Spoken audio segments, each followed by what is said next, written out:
So the other two that I'm going to mention both have a similar thematic behind them, and it's probably the easiest way to make money in the stock market, which is to buy a retail concept that is rolling out stores at a rapid rate.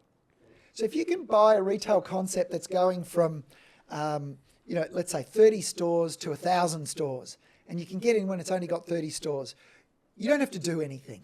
Just buy the stock and wait for it to get to 1,000 stores. And the share price will go up. It'll be a 10-bagger. As long as the store concept has that scale in it. Well, it's not going to go, it's not going to go to 1,000 stores unless it's a successful concept.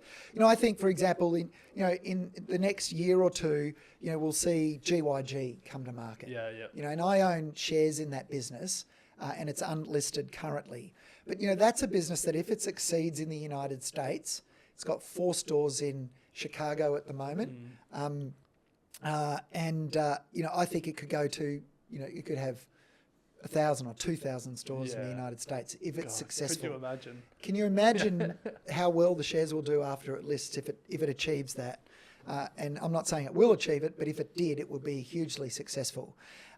So these two companies on that spectrum, in the sense that they've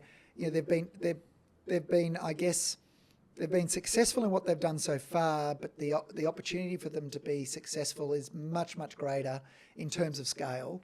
The first one is Lovisa. Oh, yeah. Right? Lovisa is I don't want to call it costume jewelry, fashion jewelry. It's at a low price point, which means, again, not sensitive to the economy and interest rates. Most of its customers live at home with their parents, and most of their customers have a job, but they don't have a mortgage. So they don't care about interest rates going up. They're going to, if they're going to treat themselves, they'll treat themselves to some Lovisa jewelry. It's not going to break the bank for them. And so that concept has been remarkably successful. And so they're growing their stores at a great rate of knots.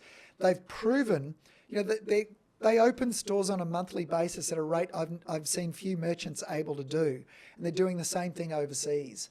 So the upside for them, go ahead. Didn't they expand into Africa? Have I remembered that correctly? They're expanding in countries that would surprise you. Yeah. And the cost of opening a store is so low. Their payback period for a store is incredibly short.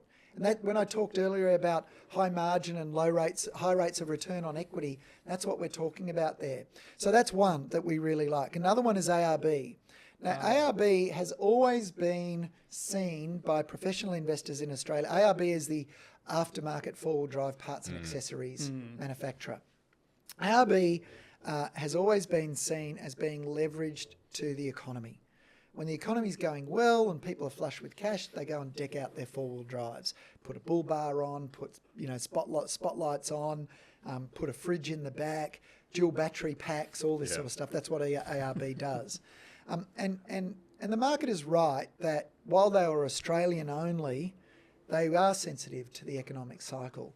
But I think what the market has underestimated is just how valuable its expansion overseas has become. It's opening stores in the United States, and it's gaining a reputation that it's by the way, it's regarded, its reputation is so good that in Thailand, where some of their equipment is manufactured, there are copies of their bull bars, and people stick ARB stickers on the fake bull bar so that other people think they've got an ARB bull bar. Nice. That's when you know you've got a good brand. You've got a good brand when people do that. You might think, that's a threat. No, because the quality of ARB is so much higher than the fakes. And because safety is an issue, when you put a bull bar on the car, you want the real deal. Yeah. You don't want a fake. So the other thing that they're doing is they're lining up deals with Toyota and Ford at an OEM level. What that means is that if you buy a Ford Ranger in the United States or a Toyota Tundra in the US, which is they're both SUVs, when you sit down at the dealership to spec out the model, you'll say, okay, I want running boards, I want sideboards on the car, and I want to have the spotlights and the roof rack and everything else. Well, Ford and Toyota have done a deal with ARB that ARB supplies those things. So at the point of purchase, you are going to be ordering ARB equipment, and that is highly lucrative for ARB.